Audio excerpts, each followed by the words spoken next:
देखिएगा, evaluation of management thought के अंतर्गत 3 तरीके की थ्योरीज आती हैं, classical theory, new classical theory और मॉडर्न थ्योरी। ये 3 थ्योरी कह लीजिए या ये एरा कह लीजिए, ये एक्चुअली एक फेज है। ये एक ऐसा फेज था जहां पर एम्प्लॉय जो था वो किसी ऑर्गेनाइजेशन या किसी कंपनी या किसी जगह के अंदर काम नहीं करता था, वो कंफर्ट जोन में नहीं था, एम्प्लॉय बाहर रह के काम करता था, उसको एज अ मशीन यूज किया जाता था। वो एक फेज था जहां पर सुविधाएं ज्यादा नहीं थी, एक स्ट्रक्चर था, बट वो फॉलो करना और फॉलो करवाना दोनों ही मुश्किल था। उस टाइम पर कुछ ऑथर्स आए, कुछ लोग आए जिन्होंने अपने ओपिनियन, अपने प्रिंसिपल्स कुछ ऐसे दिए जिनसे उनको लगा कि मैनेजमेंट कोई ऑर्गेनाइजेशन को रन करने के लिए ये प्रिंसिपल का होना जरूरी है।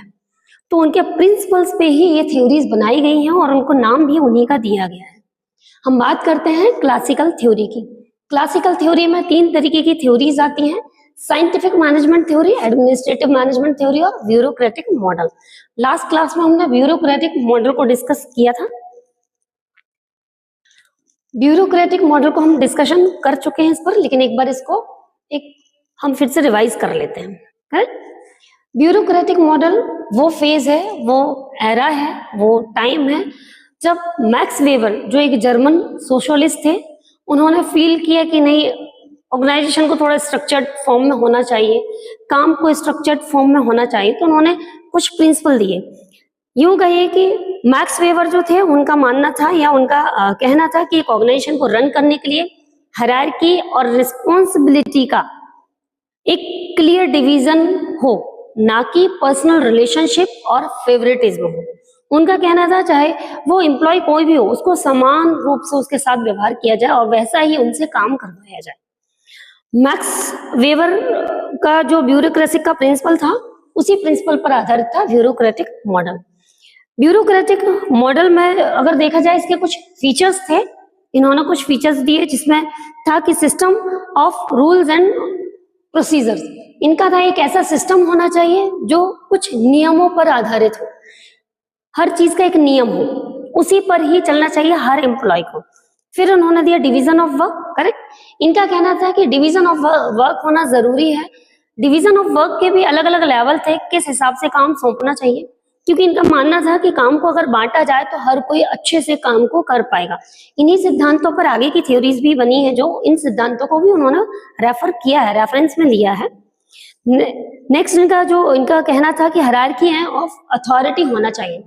इन्होंने एक हायरार्की दी, इस हायरार्की में टॉप मैनेजमेंट, मिडिल मैनेजमेंट और बॉटम मैनेजमेंट, इन तीनों के बीच का जो डिस्कशन है, जो कम्युनिकेशन है या जो फ्लो ऑफ इंफॉर्मेशन है, वो एक स्ट्रक्चर्ड फॉर्म में हो। इनका कहना था कि एम्प्लॉयमेंट बेस्ड ऑन क्वालिफिकेशन, ठीक है, जो भी आप एम्प्लॉय भर रहे हैं या आप जिनको जॉब दे रहे हैं या जिनको आप हायर कर रहे हैं, उनकी क्वालिफिकेशन के अकॉर्डिंग उनको काम भी सौंपा जाए, रिस्पॉन्सिबिलिटी भी सौंपी जाए। देन रिकॉर्ड कीपिंग, ये हर चीज का एक ऑफिशियल फॉर्म में रिकॉर्ड रखना चाहते थे। कुल मिलाकर जो मैक्स वेबर की थ्योरी थी, उसमें इन्होंने हर चीज को एक ढांचे में बांध दिया, उस ढांचे के बाहर कोई जा नहीं सकता था। इसमें होता क्या था, इसके कुछ नेगेटिव इफेक्ट्स भी थे या यूं कह लीजिए लिमिटेशंस थी कि एम्प्लॉय इसमें ज्यादा दिन टिक नहीं पाता था, उसमें आना जाना लगा रहता था, क्योंकि ये सारे रूल्स एंड रेगुलेशन ये बहुत स्ट्रिक्ट हुआ करते थे। एक स्ट्रक्चर के अंदर ही आपको रहना है, तो ये एक टाइम पर आके व्यक्ति को बोर कर देते थे या वो थोड़ा सा उबाऊ फील करने लगता था और वो छोड़ देता था उस काम को। तो ये मैक्स वेबर की थ्योरी थी, जिसमें है ब्यूरोक्रेटिक मॉडल, जिसे आप ब्यूरोक्रेटिक मैनेजमेंट थ्योरी भी कह सकते हैं। आज हम उसके आगे उन्हीं थ्योरी में से उसको आगे कंटिन्यू कर रहे हैं, और नेक्स्ट थ्योरी जो है हमारी भी क्लासिकल थ्योरी के अंदर ही है। अभी हम administrative management theory Henry Fayol के सिद्धांतों पर बनी हुई थ्योरी है। ये एक वैज्ञानिक दृष्टिकोण से मैनेजमेंट को समझने का प्रयास किया गया है इस थ्योरी में। मॉडर्न मैनेजमेंट एजुकेशन की नींव ही फ्योल ने रखी हुई है, या यूं कह लीजिए कि फ्योल के सिद्धांतों पर ही मैनेजमेंट एजुकेशन की नींव रखी गई है। उनके सिद्धांतों ने मैनेजमेंट को एक व्यवस्थित विज्ञान और एक पेशे के रूप में देखा गया है मैनेजमेंट को। एडमिनिस्ट्रेटिव मैनेजमेंट थ्योरी के जो फादर हैं या कह लीजिए जो प्रबंधक हैं, वो है हेनरी फ्योल। हेनरी फ्योल एक फ्रांस के प्रसिद्ध प्रबंधक विचारक भी थे। हाँ, इनका इस थ्योरी को देने का मेन उद्देश्य जो था वो ये था कि to identify the functions and principles of management applicable to all organisation. Administrative management theory जो हेनरी फ्योल ने दी थी, उनके 14 सिद्धांत है जिनको हम पढ़ने वाले हैं। इनका मानना था कि सारी चीजें एक स्ट्रक्चर्ड वे में नहीं हो सकती हैं, स्ट्रक्चर के बाहर भी बहुत सारी चीजें होती हैं जो होनी चाहिए, अदरवाइज एम्प्लॉय उबाऊ फील करने लगता है और एम्प्लॉय एक ही जगह टिक नहीं पाता है। इनका ये भी मानना था कि बहुत सारे एम्प्लॉयज ऐसे होते हैं जो कुछ सोच सकते हैं, समझ सकते हैं, आप उनको एज अ मशीन यूज नहीं कर सकते। तो इनके अपने सिद्धांत थे जिनके सिद्धांतों के बारे में हम चर्चा करने वाले हैं। हेनरी फ्योल के जो 14 प्रिंसिपल हैं उनमें से पहला प्रिंसिपल है डिवीजन ऑफ वर्क, जो हमने मैक्स वेबर की थ्योरी में भी पढ़ा। इनका थोड़ा सा क्लियरली डिफाइंड है कि division of work to according their qualification, according their experience, according their knowledge. इनका मानना था कि जब भी किसी कंपनी, किसी ऑर्गेनाइजेशन, एक्चुअली मैक्स वेबर के बाद एक संस्था एक ऑर्गेनाइजेशन के रूप में आ चुकी थी, लोग बाहर से अंदर काम करने लगे थे। तो इनका कहना था कि जो वर्क है उसका डिवीजन उनके क्वालिफिकेशन, उनके नॉलेज, उनके एक्सपीरियंस के बेस पर बराबर होना चाहिए कि किसका क्या काम है, उनको वह रूल्स एंड रेगुलेशन बताकर उनकी रिस्पॉन्सिबिलिटी एंड अथॉरिटी दोनों उनको प्रोवाइड की जाए। नेक्स्ट है डिसिप्लिन। फ्योल का मानना था कि किसी भी ऑर्गेनाइजेशन को रन करने के लिए अनुशासन होना बहुत जरूरी है। जैसे एग्जाम्पल के तौर पे समय पर आना, समय पर जाना। जब एम्प्लॉय समय पर आएगा तो काम भी समय से होगा। कोई भी कभी भी आ रहा है, किसी भी शिफ्ट में आ रहा है तो ऐसा नहीं होगा। तो उन्होंने एक डिसिप्लिन बनाया और काम को शिफ्टों में बांटा या आवर्स में बांटा। नेक्स्ट है यूनिटी ऑफ कमांड। इनका मानना है कि प्रत्येक एम्प्लॉय चाहता है कि उसको एक ही जगह से ऑर्डर किया जाए या एक ही जगह से उनको निर्देश दिए जाए। जब एम्प्लॉय को उनका मैनेजर, कोई एक ही मैनेजर ऑर्डर देता है, उनको निर्देश देता है, तो वो उसको सही से सुन पाते हैं, समझ पाते हैं और उनके अपने कामों में फिर इफिशियंसी आती है। तो एक ही जगह से उनको कमांड दिया जाना चाहिए। ऐसा ना हो कि हर कोई कहीं से भी कुछ भी बोल रहा है तो वो किसी भी काम का ना रहे। Unity of direction. इनका नेक्स्ट प्रिंसिपल था यूनिटी ऑफ डायरेक्शन। जिस तरीके से व्यक्ति एक ही मैनेजर से ऑर्डर लेना या आदेश लेना पसंद करेगा, वैसा ही वो चाहता है कि कोई एक ही उनको गाइड करे सही दिशा में। अलग अलग गाइड करेंगे तो वो कहीं भी नहीं पहुंच पाएगा। इसलिए एम्प्लॉय को जरूरी हो जाता है कि यूनियन ऑफ डायरेक्शन होना जरूरी है जो मैनेजर के लिए है। देन फिर है subordination of individual interest to general interest. इनका कहना था कि हमेशा पर्सनल इंटरेस्ट ना देखते हुए ऑर्गेनाइजेशन का इंटरेस्ट देखना चाहिए। कोई भी काम होता है तो वो पहला जो नियम है या पहली प्रायोरिटी या फर्स्ट प्रायोरिटी वो देना चाहिए ऑर्गेनाइजेशनल इंटरेस्ट को, ना कि पर्सनल इंटरेस्ट को। नेक्स्ट है रेम्यूनरेशन, करेक्ट, वेतन, सैलरी। तो इनका मानना था कि जो जैसा काम कर रहा है उसके हिसाब से फेयर वेजेस दिए जाएं, क्योंकि इससे पहले जो फेज था उसमें कोई ऐसा कुछ फिक्स नहीं था और ना ही एम्प्लॉयज में सेटिस्फाइड हो पाते थे। तो इन्होंने एक फिक्स और फेयर वेजेस का रूल निकाला जो था रेम्यूनरेशन के अंदर। ये है एक प्रिंसिपल। देन फ्योल का 8th जो प्रिंसिपल है वो है सेंट्रलाइजेशन एंड डिसेंट्रलाइजेशन।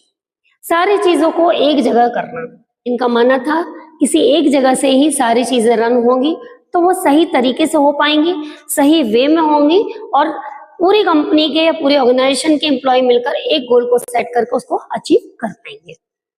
देन इनका सेंट्रलाइजेशन और डिसेंट्रलाइजेशन में ये भी कहना था कि जिस तरीके से टॉप मैनेजमेंट अगर किसी कम्युनिकेशन का फ्लो करता है या किसी इंफॉर्मेशन का, तो बॉटम लेवल से भी इंफॉर्मेशन फ्लो होना चाहिए। टॉप टू बॉटम दोनों जगह से बराबर कोऑपरेशन होना चाहिए इंफॉर्मेशन के फ्लो में। देन फिर है इनका स्केलर चेन। स्केलर चेन में इनका कहना है कि एक स्पष्ट लाइन होनी चाहिए या यूं कह लीजिए एक स्केलर चेन होनी चाहिए जिसमें अगर कोई आदेश ऊपर से आता है तो वो नीचे वाला समझ सके और नीचे वाला अगर कोई सजेशन देता है या रिक्वेस्ट करता है तो टॉप मैनेजमेंट उसको समझ सके और उसका निराकरण कर सके। इसके लिए फ्योल ने एक गैंगप्लैंक नाम से एक सुझाव भी दिया था। गैंगप्लैंक में क्या होता है, कोई अगर इमरजेंसी आती है तो उस सिचुएशन में इस स्केलर चेन को फॉलो ना करते हुए बॉटम मैनेजमेंट से कोई भी एम्प्लॉय डायरेक्ट टॉप मैनेजमेंट से डिस्कशन कर सकता है, अपना सुझाव, अपनी राय रख सकता है। तो ये है स्केलर चेन। देन नेक्स्ट इनका जो प्रिंसिपल है वो है ऑर्डर। ऑर्डर मीन्स यहाँ वो ऑर्डर नहीं है कि आदेश देना, यहाँ ऑर्डर मीन्स है व्यवस्थित श्रृंखला में, एक पर्टिकुलर व्यवस्थित जगह पर। तो इनका मानना था व्यक्ति हो या वस्तु हो, पर्टिकुलर प्लेस पर होनी चाहिए, व्यवस्थित तरीके से होनी चाहिए, तभी काम बहुत अच्छे से हो पाता है।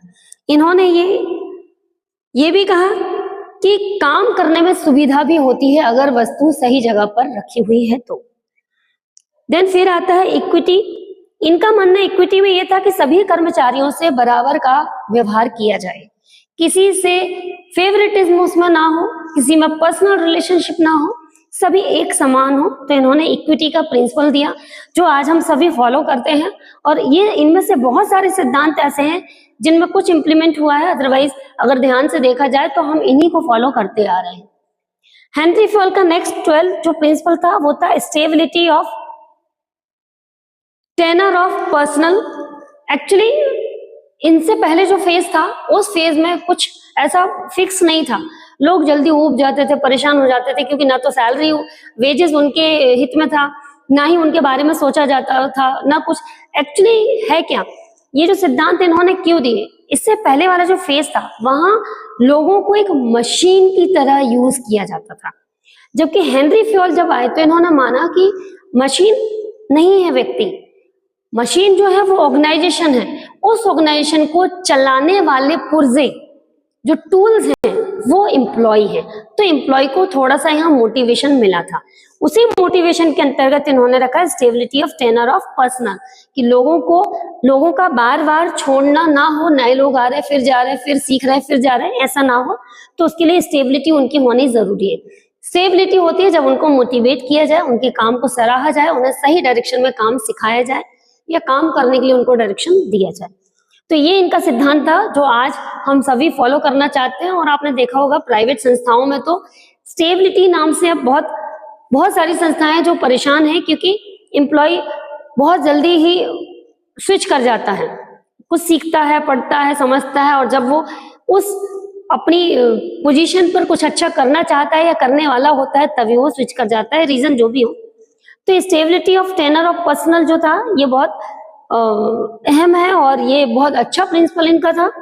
देन इसके बाद इनका लास्ट सेकंड जो प्रिंसिपल है वो है इनका इनिशिएटिव। इनका मानना था कि हर एम्प्लॉय की जो सोच होती है वो अगर कोई भी सुझाव देता है या कोई आइडिया देता है, क्योंकि वो भी अब टूल्स हो चुका है, वो अब मशीन नहीं रहा, तो अगर उसके दिमाग में कुछ आता है तो उसके आइडिया को एक्सेप्ट करना चाहिए, उसको वेलकम करना चाहिए और उसके आइडिया को सोच के समझ के अप्लाई भी कर सकते हैं, इम्प्लीमेंट भी कर सकते हैं।